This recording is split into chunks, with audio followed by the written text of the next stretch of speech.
Ayan. Pabuga-buga pa ng apoy para mainit-init sa pakiramdam.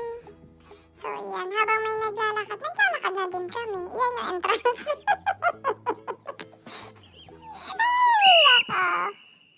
Habang nag-voice message ako dito, may tawa ng tawa dito sa gilid ko. Magsalita. Parang ano siya. Parang siyang pa-eps. So, ayan, kasama ko sila Sai, sila Ate Mimi, sila Sam, sila Bern. Tsaka yung sarili ko, sinama ko na din. Kaysa maiwan. Ayan, papasok kami dyan. Lakad-lakad ang mga person. Ganda, oh. Ganda. Ay, ganda. Kaya paikot-ikot yung camera ko dyan. Hinahanap ko sila Berna at si Sam. Abay, nawawala. Ayan. Ang daming tao kasi guys, Sunday. Kapag Sunday kasi yan. So, ang Thursday, Friday, Saturday, may mga bayad yan. Ay, oh, ganda. Nauna pa sa amin.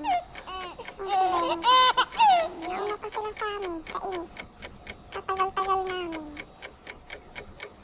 Habang naghihintay-hintay kami dyan. Video. Wow. Last year, ang kasama ko dyan sila Tin. Yay! Princess lang.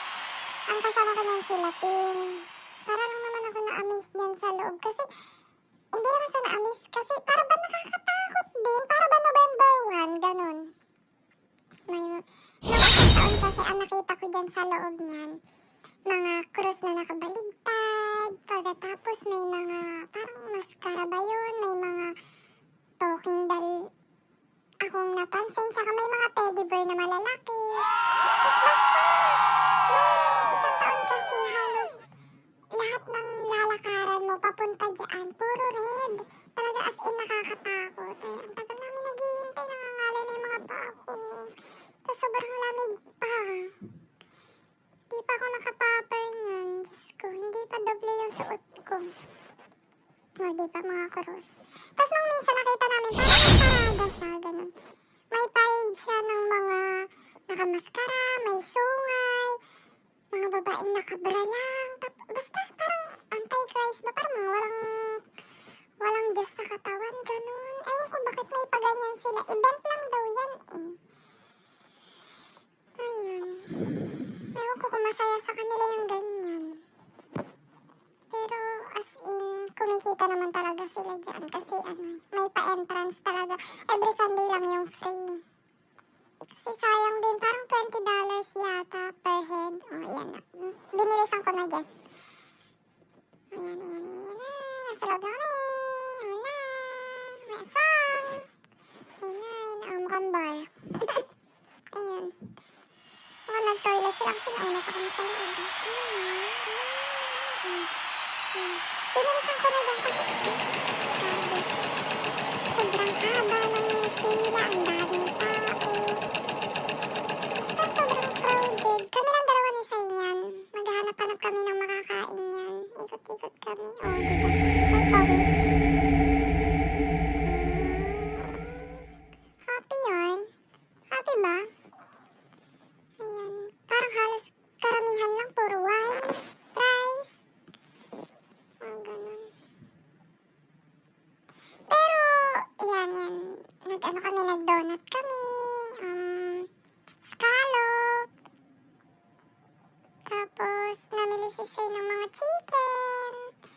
Yung scallop na yung binigay lang sa amin kasi may isang Pilipina na nakapangasawa siya ng Aussie yata. Tapos may business sila. Ang binigyan lang. 7, 6, Ayan, parang may Shanghai, menudo, embutido. 2, Meron pa silang paano. Yay! Sinangag. Diba? Ang ganda. Parang November 1. Ayan, ang tagal lang namin kaya ang haba ng video ko. Ayan, sobrang daming tao. Tapos, Diyos ko, yung lakad mo parang pakunti-kunti lang. Makikisingit-singit ka lang dyan para O, diba? Parang may patay. Diyos ko. Ay, may mga kurasay na Nagbibilin pa. Yan, pwede lakad ka rin.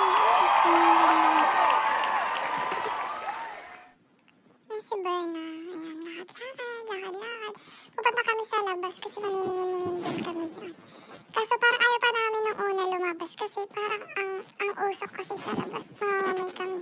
Halos mga kaliligo namin. Ayan, mga kasama ko sila Sam, sila Sai, sila Ate Mate. Yan, for the ikot kami. Ayan na, puro red. Puro nag-iihaw kasi. May gustong-gusto kami dyan. Hindi namin natikman that night. Yung ano yun, squid siya na malaki. Parang $24 lang nun. Pero nung sumunod na linggo, yung last night na dyan, nakabili kami ni Berna ng squid. Parang nasa 26.80. Parang nasa 1K siguro sa atin. Ganun. Natikman namin. Parang ang hirap niya rin ubusin. Ayan, ang daming mga pagkain. Pero siguro ang mga trip ko lang dyan, yung mga chicken, mga barbecue. Yan lang kasi yung halos mga pagkain natin. May walabi pa dyan. Yung parang gusto ng mga tao dyan. Tapos yung pork, lechon. Na-amaze na sila sa ganyan. Hindi masyadong kita dun sa video. Hindi ako makalapit. Maambon-ambon na rin kasi niya. Nagugutom na kami. Tapos parang nag-crave si Sai sa Macas. Kaya dumaan kami ng Macas. Ayan. For the order ang person. Go!